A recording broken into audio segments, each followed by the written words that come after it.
Chapter 1. The Silent Sanctuary. Blood pounded in Alara's ears, louder than the winter wind howling outside. She froze, her hand hovering over the rough timber of the doorframe, listening for the snap of a twig or the crunch of snow that would signal death had finally come knocking. For 3 years, silence had been her only ally.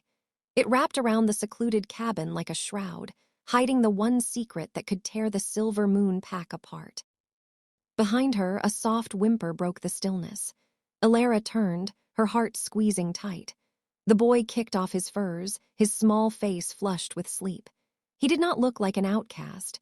With his chaotic dark curls and that defiant chin, he looked exactly like the alpha who had banished her. Because safety was an illusion she maintained with paranoia and blade-sharp vigilance, she moved to the window. A shadow detached itself from the tree line. It was not an attack squad, but a lone runner. The messenger pinned a scrap of parchment to the perimeter marker and vanished into the gray morning mist. Alara waited 10 heartbeats before slipping outside. The cold bit at her bare arms, a sharp reminder of the harsh world she inhabited. She snatched the paper from the bark. The Alpha's seal, a howling wolf embossed in silver wax, glared up at her. An invitation. Not a request, but a summons for all rogue wolves within the territory to attend the pup ceremony.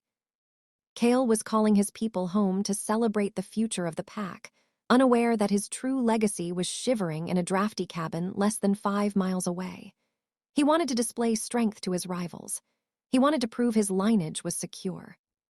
She crushed the heavy paper in her fist. If she stayed, the encroaching patrols would eventually find them. If she went, she walked straight into the jaws of the beast that had chewed her up and spat her out. Chapter 2. Echoes of Shame. The parchment burned in the hearth, curling into black ash that mirrored the ruin of her past. Alara watched the flames devour the Alpha's seal, but the fire could not burn away the memory of that day in the Grand Hall. She could still feel the phantom weight of 100 staring eyes. She could taste the metallic tang of her own humiliation when the pack healer had declared her barren. Empty, broken, unworthy. Kale had stood on the dais, a statue carved from ice and duty. He had not looked at her then. He had let the pack's judgment wash over her, choosing his crown over his mate. Because power required an heir, he had severed their bond without a word. "Mama," the small voice shattered the memory. Alara turned to see Leo standing by the table, clutching a wooden wolf toy. His eyes, a startling, vivid amber that belonged to only one bloodline, watched her with terrifying perception. "We are leaving, little one," she said, her voice steady despite the tremor in her hands. She could not hide forever. The forest was whispering rumors of war, of challengers circling Kale's weakened leadership. Without an heir, his reign was bleeding out. If a rival alpha took the throne, they would hunt down every unregistered pup to secure their dominance. Leo would be a threat to be eliminated. Going back was madness. It was walking barefoot over razor wire, but staying meant waiting for the executioner. She would not return as the weeping, discarded girl they remembered. She would walk into that hall with her head high. She would show Kale exactly what he had thrown away. The decision settled in her gut, heavy and cold as a stone. She began to pack, her movements precise. One bag, weapons, the truth. Chapter 3. Into the Lion's Den. Twilight bled across the sky, painting the horizon in shades of bruised purple and charcoal. Alara adjusted the cloak over her shoulders, ensuring the heavy hood obscured her face. Beside her, Leo gripped her hand with a strength that belied his size. He was wrapped in layers of rough-spun wool, his distinctive scent masked by a pungent paste of crushed pine and river mud she had applied to his skin. "Remember the rules," she murmured, crouching to meet his gaze. "Stay close, do not speak, and no matter what you see, do not shift." He nodded solemnly, his eyes wide with the thrill of the forbidden journey. He thought this was an adventure. He did not know they were marching toward a battlefield where words were arrows and glances cut deeper than claws. They moved through the dense undergrowth, the familiar solitude of the wild giving way to the well-trodden paths of pack territory. The air here was different. It vibrated with the thrum of gathered wolves, a low-frequency hum that pricked at Alara's skin. The scent of roasting meat and wood smoke drifted on the wind, taunting her empty stomach. As the great wooden gates of the settlement loomed through the mist, her pulse hammered a frantic rhythm against her ribs. Guards stood at the entrance, their postures relaxed but their eyes sharp. She tightened her grip on Leo's hand. Because she had survived 3 winters of solitude, she could survive this night. She was not the same woman who had left in tears. She was a mother now, a protector, a creature forged in the freezing dark. They stepped out of the tree line and onto the main road. The noise of the celebration washed over them, drums beating like a second heart, laughter that sounded sharp and foreign. Alara took a breath, filling her lungs with the scent of her enemies, and took the first step toward the man who had broken her heart. Chapter 4. The Uninvited Guest. Huge oak doors groaned open, unleashing a wall of noise and heat that nearly staggered Alara. The grand hall was a cavern of stone and shadow, illuminated by the flickering orange glow of 1,000 torches. Laughter roared like a physical force, bouncing off the high-vaulted ceilings where tattered banners danced in the draft. The air was thick, suffocating with the scent of roasted stag, spilled wine, and the musky, potent pheromones of shifters in high spirits. She kept her head down, weaving through the periphery of the crowd. Bodies pressed in tight, a sea of leather and silk. Every accidental brush of a stranger's arm sent a jolt of adrenaline through her veins. Leo clung to her leg, buried beneath the folds of her cloak, a silent lump of terror and curiosity. Because anonymity was their only shield, Alara moved with the fluid grace of a ghost. She aimed for the darkest corner, behind a pillar of rough-hewn granite. From this vantage point, she looked up at the dais. There he was. Kale sat on the Alpha's throne, a sprawling seat of carved bone and dark wood. He looked harder than she remembered. The years had etched lines of exhaustion around his mouth, and his shoulders carried the heavy mantle of leadership with a rigid tension. He held a goblet of wine but did not drink. His gaze swept the room, bored and predatory, searching for a threat he couldn't name. Suddenly, his head snapped toward her corner. The movement was sharp, instant. His nostrils flared. Across the crowded hall, over the heads of dancing couples and feasting warriors, his eyes locked onto hers. Time fractured. The noise of the room seemed to drop away, leaving only the thunder of her own pulse. He stood up, the goblet in his hand shattering under his grip. Red wine dripped from his fingers like fresh blood. Chapter 5. The Alpha's Descent. Kale stepped off the dais, and the music died. The silence spread outward from the throne like a ripple in a dark pond, choking off laughter and conversation until the only sound was the heavy thud of his boots on the stone floor. The crowd parted instinctively, a wave of bodies receding before the sheer force of his dominance. He did not look at his confused beta or the whispering elders. His focus was a laser, burning a path straight to Alara. She wanted to run. Every instinct screamed at her to flee, to snatch Leo and vanish back into the night. But her feet were nailed to the floor. Running would spark the chase, and in a chase, the wolf always wins. So she stood her ground, lifting her chin in a defiance she did not feel. He stopped 3 paces from her. Up close, the power radiating off him was a physical weight, pressing against her chest.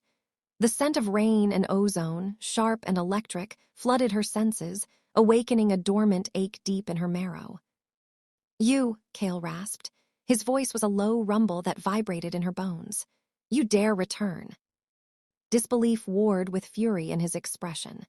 He looked at her as if she were a hallucination conjured by too much wine and regret. He reached out, his hand trembling slightly, perhaps to touch her face or perhaps to strike her down. Before his fingers could graze her skin, the cloak at her hip shifted. A small, pale hand shot out to grip the fabric of her dress. Kale froze. His gaze dropped from her eyes to the small disturbance at her side. He inhaled sharply, the scent of the boy hitting him with the force of a physical blow. Confused recognition dawned on his face, twisting his features into a mask of shock. Chapter 6. Blood Will Tell. Alara's hand flew to the hood, but she was too slow. Leo, frightened by the looming giant, tilted his head back. The hood slipped. Gasps rippled through the onlookers. The child stared up at the Alpha with wide, terrified eyes, eyes that were the exact burnished gold of Kale's own. The resemblance was not just striking, it was undeniable.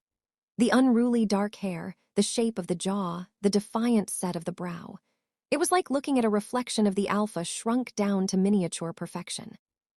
Impossible, Kale breathed. The word was a shattered whisper. Because the truth was now standing in the open, the pack exploded into chaos. Murmurs turned into shouts. Accusations flew like arrows. A pup! Whose is it? She was Barren. From the shadows near the feasting table, a low growl cut through the din. Varg, the alpha's ambitious cousin, stepped forward. His eyes narrowed on Leo, calculating and cruel. He saw not a child, but a weapon, a weakness. If Kale had a secret son, his claim to the throne was both strengthened and imperiled. "Seize her," Varg shouted, pointing a jagged fingernail at Alara. "She brings a bastard to mock our laws." Guards surged forward, spears lowered. Kale moved faster than thought. He stepped between Alara and the advancing soldiers, a wall of muscle and fury. A snarl ripped from his throat, shaking the dust from the rafters. It was a sound of pure, possessive rage that stopped the guards in their tracks. "Touch them," Kale roared, his voice layered with the distortion of his wolf rising to the surface. "And I will tear your throats out." He turned back to Alara, his golden eyes blazing with a terrifying mixture of betrayal and hunger. He had saved them from the guards, but now they were trapped by him. "My chambers," he commanded, the order leaving no room for negotiation. Now, Chapter 7, The Gilded Cave. The heavy oak door slammed shut with a finality that rattled the stained glass windows. Kale's chambers were exactly as she remembered, a sprawling sanctuary of dark mahogany, fur rugs, and the overwhelming scent of sandalwood and rain. It was a museum of the life she had lost. But now, instead of being the mistress of this domain, she stood in the center of the room like a prisoner awaiting sentencing. Leo pressed his face against her thigh, his small fingers digging into her skin. The boy was trembling, not from cold, but from the raw, suffocating aura of the alpha that saturated every inch of the space. Kale paced in front of the hearth, a caged tiger measuring his cell. He had not spoken since dragging them from the grand hall. The silence stretched thin, a wire pulled to the breaking point. He stopped abruptly, his back to them, staring into the roaring fire. 3 years, he said, his voice devoid of inflection. You let me believe you were gone. You let the pack believe I had no legacy. Alara straightened her spine. The old Alara would have wept. The old Alara would have begged for forgiveness. But the woman who had birthed a child in a storm alone did not beg. You cast me out, she replied, her tone sharp as flint. You stood silent while they called me Barren. I did not leave Kale. I was erased. He turned slowly.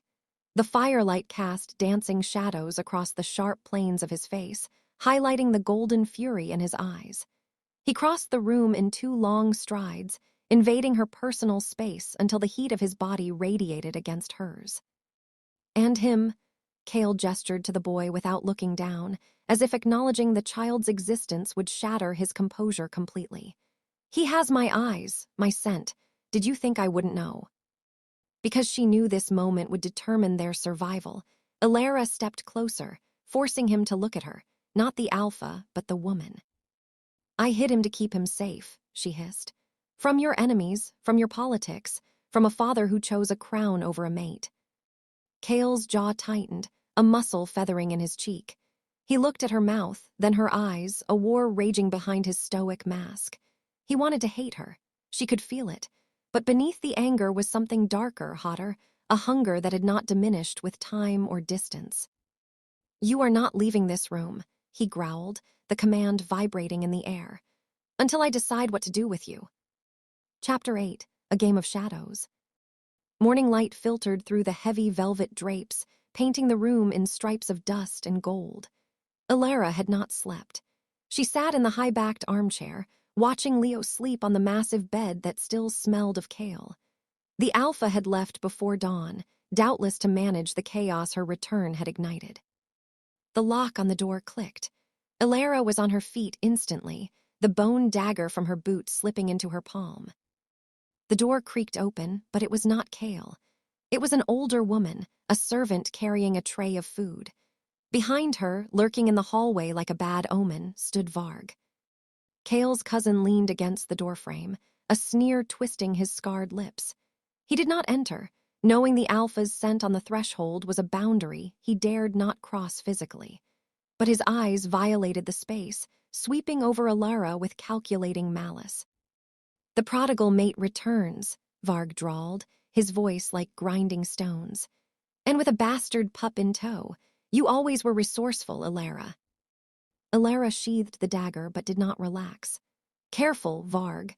If Kale hears you call his son a bastard, he might finally finish the job he started on your face." Varg's smile vanished. He took a half step forward, his eyes flashing with violence.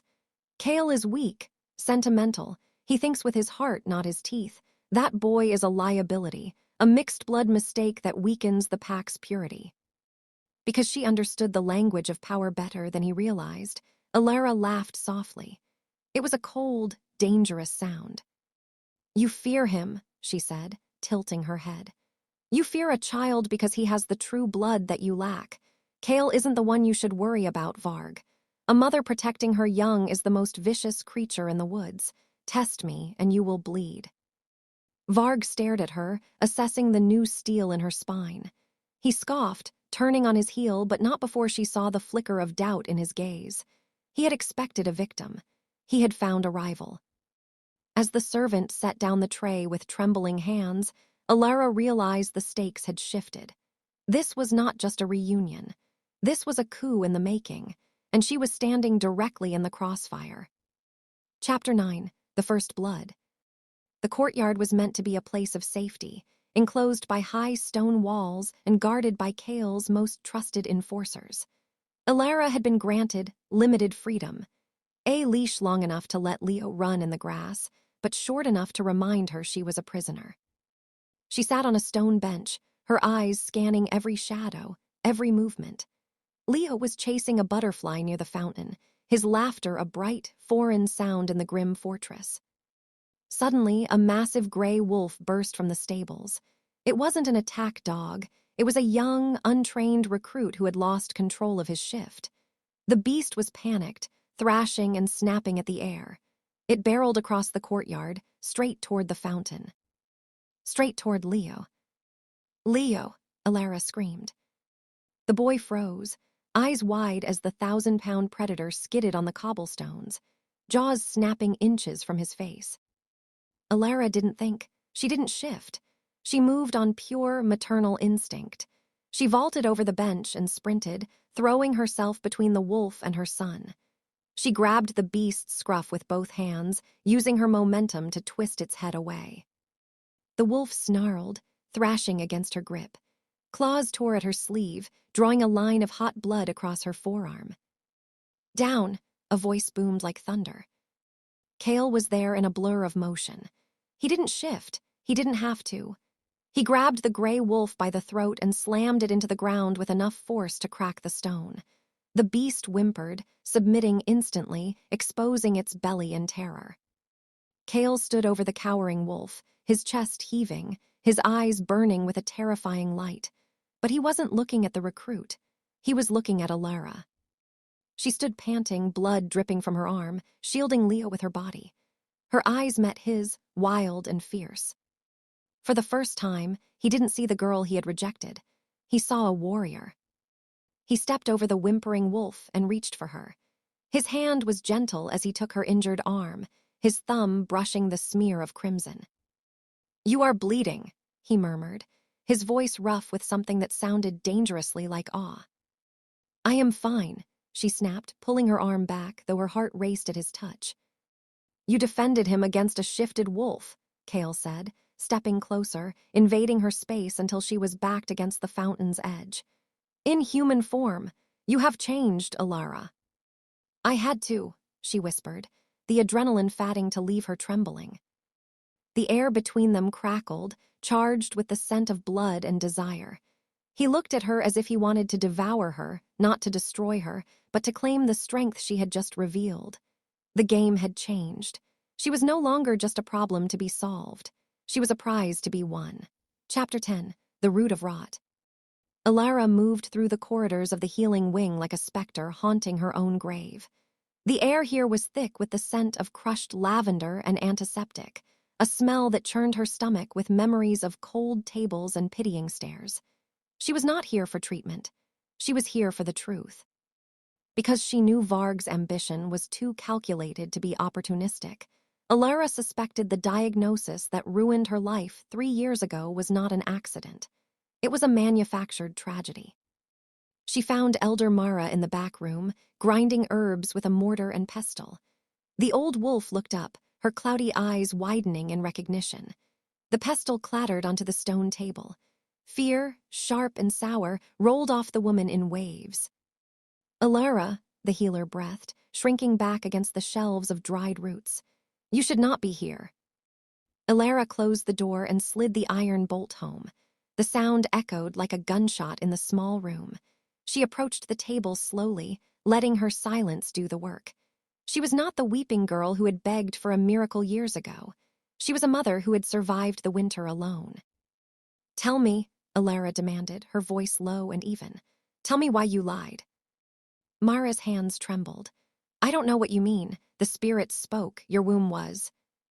My womb gave birth to a healthy alpha heir. Alara cut her off, slamming her hand down on the table. Jars of salve rattled. You declared me barren. You gave Kale the justification he needed to set me aside. Who paid you, Mara? Was it Varg? The old woman flinched at the name. That was all the confirmation Alara needed. He said it would be temporary, Mara whispered, tears leaking from her eyes. He said you were weak. That Kale needed a mate who could strengthen his political standing. I mixed wolfsbane into your morning tea, just enough to mask your scent, just enough to mimic emptiness. Rage, hot and blinding, flared in Alara's chest. They had poisoned her. They had stolen 3 years of her life and nearly cost Kale his son, all for a political maneuver. You will tell him, Alara hissed, leaning in until their noses almost touched. You will tell the Alpha exactly what you did, or I will let the pack know that their healer deals in poison. Chapter 11. The Shattered Mirror. Rain lashed against the windows of the Alpha's study, a rhythmic drumming that matched the storm brewing inside the room. Kale sat behind his desk, reviewing border reports, but his mind was clearly elsewhere. When Alara threw the doors open, he didn't even look up. I told the guards I did not want to be disturbed, he grumbled, rubbing his temples. You don't get to hide behind your guards today, Alara said. She dragged Elder Mara into the room.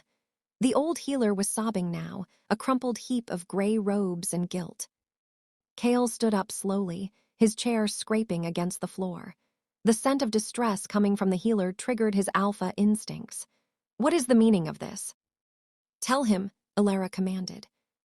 Mara spilled the truth between them like toxic sludge. She spoke of the wolfsbane, the falsified examination, and the bag of gold coins Varg had left on her pillow the night Alara was banished.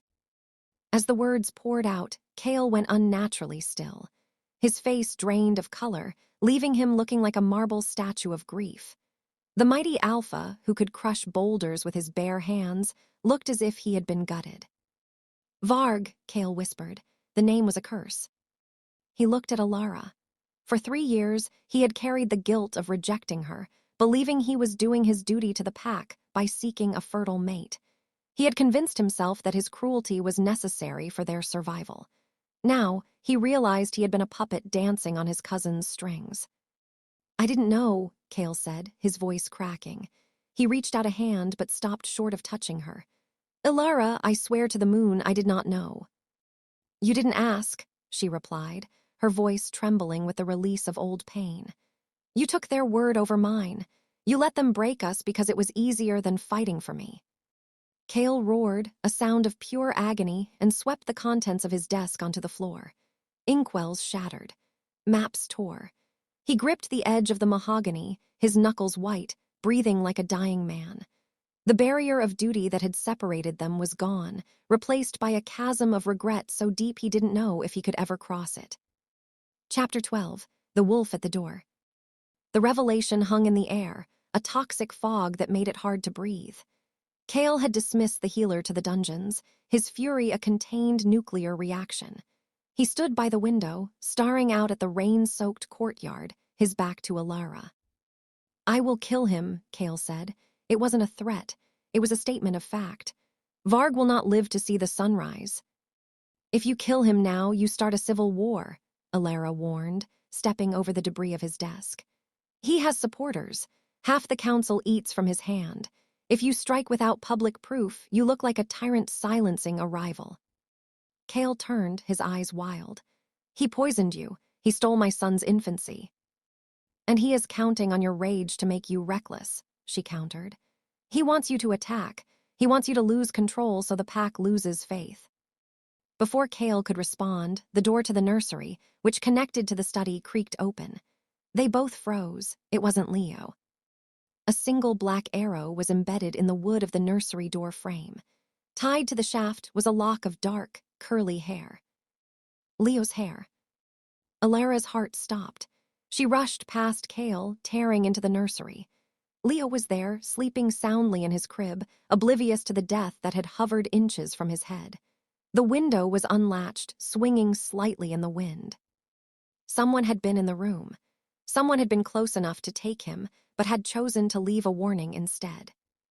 Cale was beside her in an instant, his scent exploding with protective terror. He touched the arrow, growling low in his throat. "He can get to us anywhere," Alara whispered, the realization chilling her blood. "The walls don't matter, the guards don't matter." Cale turned to her, and the distance between them vanished. The regret was still there, but it was overshadowed by a primal need to protect what was his. He grabbed her shoulders, his grip bruising. "We stop fighting each other," Cale said, his golden eyes locking onto hers with terrifying intensity. "Right now, Varg wants us divided. He wants me guilty and you isolated. We do not give him that satisfaction." Alara looked at the man who had broken her, then at the child sleeping in the crib. The past was a wound, but the future was a target. "We fight together," she agreed, placing her hand over his on her shoulder. "But we do it my way. We don't just kill the wolf, Cale. We burn down the whole den." Chapter 13. The Queen's Gambit. The grand hall smelled of roasted venison and treachery. Alara walked through the heavy oak doors, not as the outcast she had been, but clad in the deep midnight blue of the Alpha's house.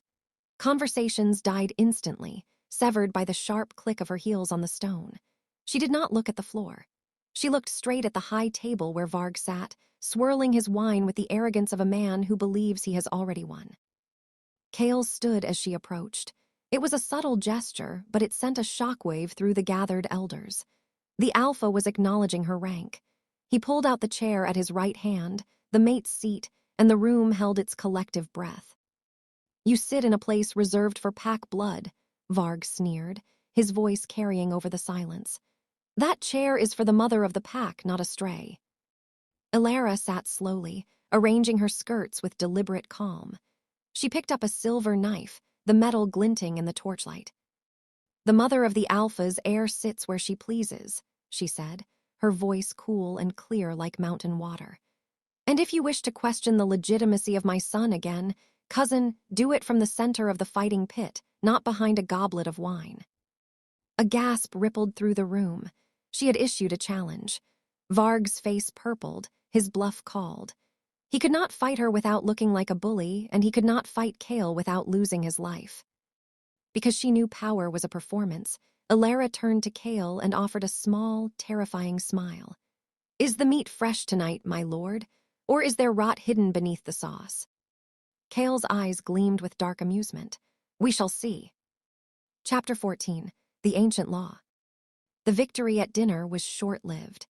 By morning, the mood in the stronghold had curdled from shock into something far more dangerous.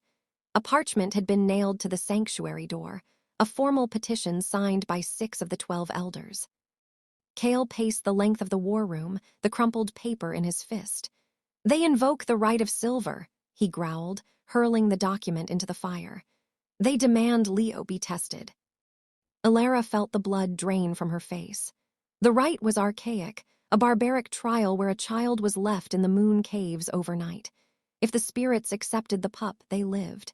If not, the cold or the cave beasts claimed them. It was a death sentence disguised as tradition. Varg knows Leo is strong, Alara said, her mind racing. Why risk a trial the boy might pass? Because the caves are rigged, Kale replied, stopping to lean heavily against the map table. He controls the perimeter guards. An accident will happen, a rock fall, a stray wolf. Leo will never walk out. She moved to the window, watching the training yards below. Varg was down there, speaking to a group of young warriors, gesturing toward the nursery tower. He wasn't just planning a trial, he was inciting a purge. If we refuse, we look weak, she murmured. If we agree, we send him to his death. There is a third option, Kale said, his voice dropping to a register that vibrated in her chest. He crossed the room, stopping inches from her. The heat of him was a tangible force. We enter the caves with him, he whispered. The law forbids interference, but it says nothing about accompaniment. If Varg wants to kill my son, he will have to go through the Alpha first. Chapter 15. The Binding. Night fell heavy and suffocating. The castle was asleep, but in Kale's private chambers, the air crackled with awake, nervous energy. Maps of the cave systems were spread across the floor. Alara knelt beside Kale, tracing the winding tunnels with a trembling finger. Here, she pointed to a narrow fissure. This connects to the northern ridge. If Varg sends assassins, they will come from this ventilation shaft. Kale covered her hand with his. His palm was rough, calloused from years of war, but his touch was agonizingly gentle. The strategy session had morphed into something else, a shared orbit of fear and resolve that pulled them closer. I should have come for you, he confessed, his voice rough. 3 years ago, I should have torn the forest apart. You stayed for the pack, Alara whispered, not pulling her hand away. Duty is a heavy master. Duty means nothing if I have no one to share it with. He leaned in. The scent of him, rain, pine, and raw power, filled her senses, drowning out the fear. His gaze dropped to her lips, hungry and desperate. The air between them thinned, charged with the electricity of a storm about to break. Alara's breath hitched. She wanted to bridge the gap, to let the fire that had smoldered between them for years finally ignite. But the sound of a patrol horn in the distance shattered the moment. Kale pulled back, though his eyes remained dark with promise. First we survive, he said, his voice thick. Then, Alara, I am done letting you go. She nodded, her heart hammering a frantic rhythm against her ribs. They were partners now, bound by blood and a common enemy. Tomorrow they would walk into the dark, but for the first time in forever, she would not be walking alone. Chapter 16. The Throat of the Mountain. The mouth of the moon cave exhaled a breath of stale air and ancient rot. Darkness here was not merely the absence of light, but a physical weight that pressed against the eyes. Alara held the torch high, the flame sputtering in the damp draft. Beside her, Kale moved with the tension of a coiled spring, his hand resting heavily on the hilt of his sword. Leo was strapped to Alara's chest in a carrier, his small heartbeat thrumming against her ribs like a trapped bird. They moved deeper into the granite throat of the mountain. Water dripped from stalactites, counting down the seconds in the silence. Every shadow seemed to stretch and grasp at their ankles. Stay close to the wall, Kale whispered. His voice bounced off the stone, distorted and ghostly. The ground here is treacherous. But the ground was not the enemy. A low rumble started in the deep earth, vibrating through the soles of Alara's boots. It was not an earthquake. It was too rhythmic, too deliberate. Above them, the ceiling groaned. Run, Kale roared. He shoved Alara forward just as the roof gave way. A curtain of rock and dust crashed down between them, a thunderous boom that shattered the quiet. The torch flew from Alara's hand, extinguished instantly. She fell hard, shielding Leo's head with her arms. Dust clogged her throat. Coughing, she scrambled in the pitch black, feeling for the wall of debris that now blocked the path. Kale, she screamed. Silence answered her. Then, from the other side of the blockade, came the distinct metallic ring of steel clashing against steel. He was not buried. He was fighting. The collapse was not an accident. It was a cage, and she was on the wrong side of the bars. Chapter 17. Echoes in the Dark. The sounds of battle filtered through the wall of fallen rock, muffled and terrifying. Alara pressed her ear against the cold stone, listening to the man she loved fighting for his life. There were shouts, the wet thud of bodies hitting the ground, and the feral snarls of wolves shifting in tight quarters. "Kale," she cried again, clawing at the boulders until her fingernails bled. "Go," Kale's voice pierced the barrier, strained and breathless. "Alara, get him out, it's a trap, run." A sickening crunch followed, then a heavy silence that was far worse than the noise. She froze, the silence stretched, vast and terrifying. Had he won? Had he fallen? Because hope was a luxury she could not afford, she forced herself away from the rocks. Panic clawed at her throat, urging her to dig, to scream, to die beside him. But the weight on her chest shifted. Leo. She had to be the mother, not the mate. She turned into the suffocating darkness of the lower tunnels. She had memorized the map, but in the dark, every turn felt like a mouth waiting to swallow them. She felt her way along the damp walls, her other hand clutching the dagger. Footsteps echoed behind her, soft, deliberate hunters. Varg had not just separated them. He had isolated the target. Without Kale, she was just a rogue female with a pup, lost in a labyrinth that had claimed seasoned warriors. She moved faster, her breath ragged. The tunnel sloped downward, the air growing colder, smelling of subterranean water. She was descending into the belly of the beast, and the wolves were closing in. She was the prey now. Chapter 18. The Dead End. The tunnel opened into a vast cavern containing a black, motionless lake. There was no exit. Alara scanned the walls frantically, but the fissure shown on the map was gone, sealed by a recent landslide. A dead end. A torch flared to life at the cavern entrance, blinding her. Varg stepped into the circle of light, flanked by 3 massive wolves. His human face was twisted into a mask of triumphant malice. He held Kale's sword in his hand. The blade was wet with blood. Alara's knees nearly buckled. "He fought well," Varg taunted, tossing the weapon to the ground. It clattered on the stone, the sound echoing like a funeral bell. "But a king without a kingdom is just a man in a cave." He stepped closer, the wolves flanking him, spreading out to cut off any escape. The water at Alara's back lapped against the shore, cold and final. "Give me the boy," Varg commanded, extending a hand. "I will make it quick. The pack will be told the spirits rejected him. A tragedy, really." Alara drew her bone dagger. It looked pathetic against the teeth and claws facing her. She was cornered. Alone.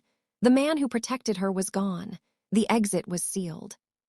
Leo began to cry, the sound piercing the standoff. "You will not touch him," Alara said, though her voice lacked the steel it once held. Despair was a cold poison in her veins. She had failed. She had brought her son back to the slaughterhouse. Varg laughed, a dry, rattling sound. "Look at you. No alpha, no pack, no hope. You should have stayed in the woods, little mouse." He signaled the wolves. They crouched, muscles bunching for the kill. This was the end. Chapter 19. The Roar of the Abyss. The first wolf lunged, a blur of gray fur and snapping teeth. Alara did not scream. She dropped to her knees, the damp stone bruising her skin, and the beast sailed over her head, its claws grazing her hood. It landed with a splash in the dark water. Before it could turn, a massive shape erupted from the shadowed tunnel mouth behind Varg. Kale was not dead. He was a tapestry of violence, his tunic shredded and his skin painted in dust and blood, but he was alive. He hit Varg's second guard with the force of a battering ram.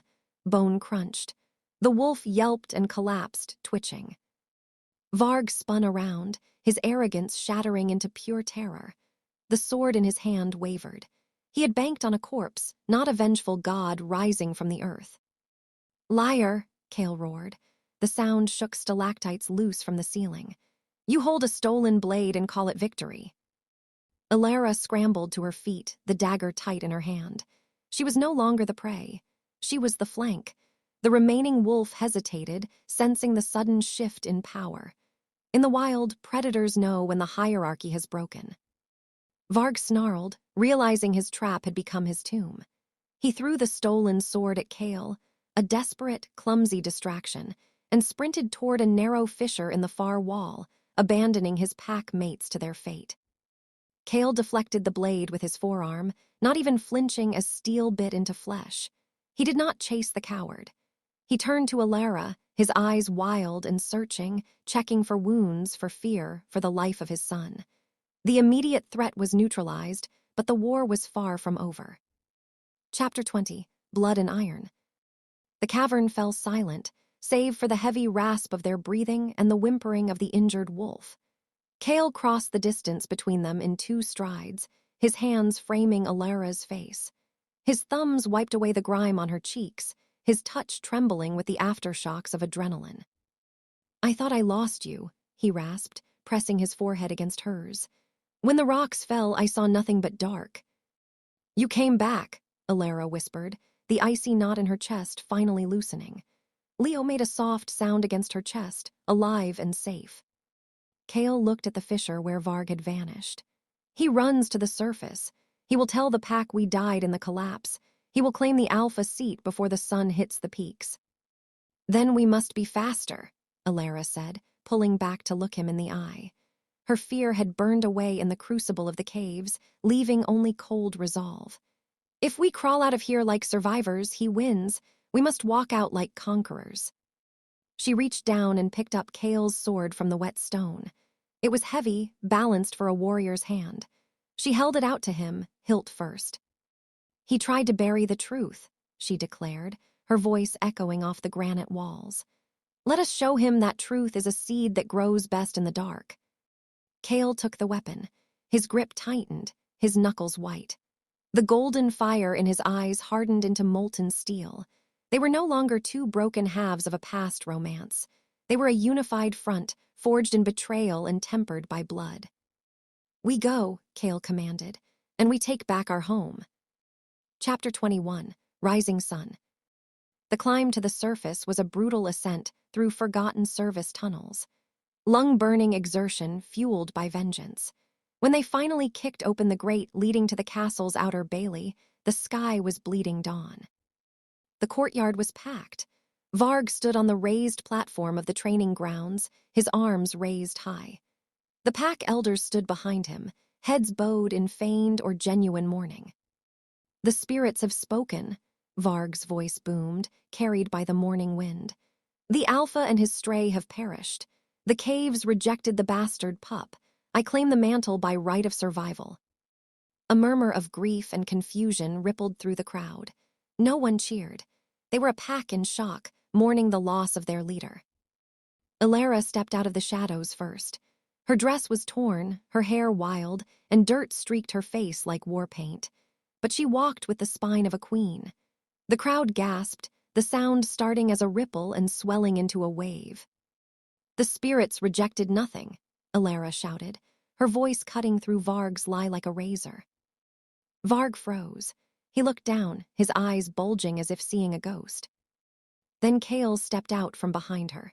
He loomed like a specter of judgment, the morning sun catching the blood on his armor and the steel in his hand. The silence that fell over the courtyard was absolute. It was the silence of a held breath before the executioner's axe falls. "You speak of survival, cousin," Kale said, his voice terrifyingly calm as he began to walk toward the dais. "Let us see how well you survive me." Chapter 22. The Final Judgment.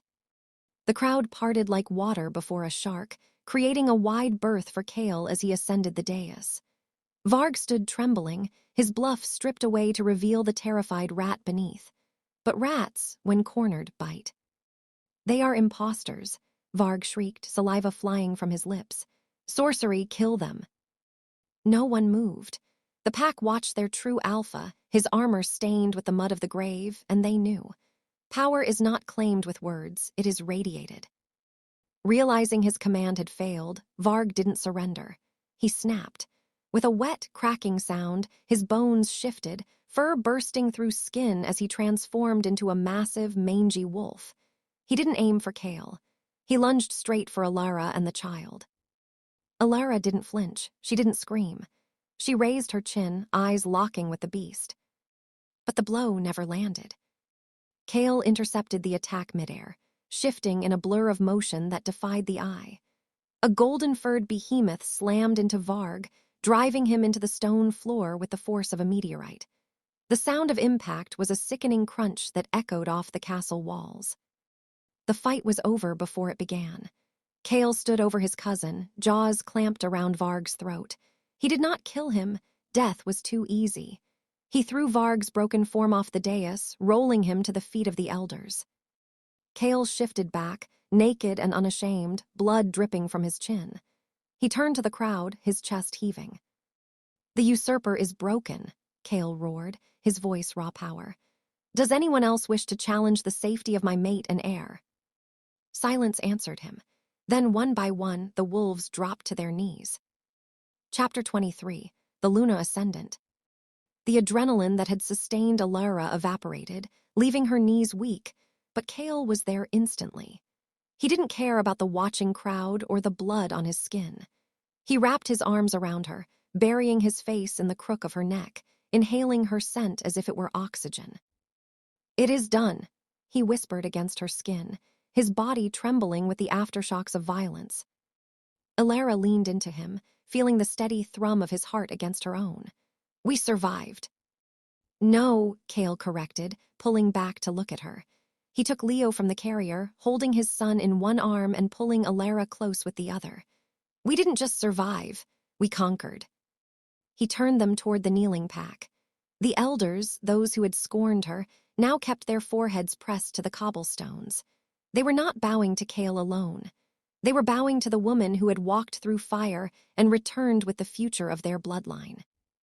"Rise," Kale commanded. The pack stood, their eyes wary but respectful. Kale raised Alara's hand, lacing his fingers through hers. "3 years ago, I broke the most sacred bond of our kind," Kale announced, his voice carrying to the back of the courtyard. "I let pride blind me. Today I restore what was lost. This is Alara. She is not just the mother of my heir. She is your Luna. Her word is my voice. Her safety is your life." A cheer erupted, tentative at first, then swelling into a roar that shook the banners. Alara looked out at the sea of faces. The shame that had haunted her was gone, replaced by a fierce, burning pride. She wasn't hiding anymore. Chapter 24. The Golden Dawn. Weeks later, the winter snow had melted, revealing the first green shoots of spring in the valley. The castle was quiet, the wounds of the Civil War slowly knitting together under Alara's steady hand. She stood on the balcony of the Alpha's chambers, watching the sun dip below the tree line. Down in the garden, Leo was chasing a butterfly, his laughter drifting up on the breeze.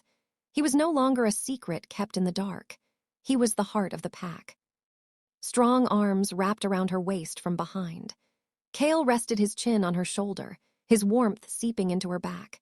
He smelled of soap and contentment, the sharp edge of his anxiety finally smoothed away. "He looks like you when he laughs," Kale murmured, pressing a kiss to her temple. "He has your stubbornness," Alara countered, leaning back into his embrace. "I tried to get him to nap, and he growled at me." Kale chuckled, the sound deep and rumbling. He turned her in his arms, his golden eyes soft. "Thank you for saving him, for saving me." "I didn't do it for you," she teased softly, tracing the line of his jaw. "I did it because I refused to let my story end in a tragedy." "And now," he asked, his gaze dropping to her lips, "what is the story now?" "Now," Alara whispered, pulling him down for a kiss that tasted of forever, "it is just the beginning." The sun set, bathing the castle in gold. The air was safe, the Alpha was whole, and the woman who had been rejected was finally truly home. Tell us where you are watching from, and the part that got you the most in this story. Please, like and subscribe to this channel for more.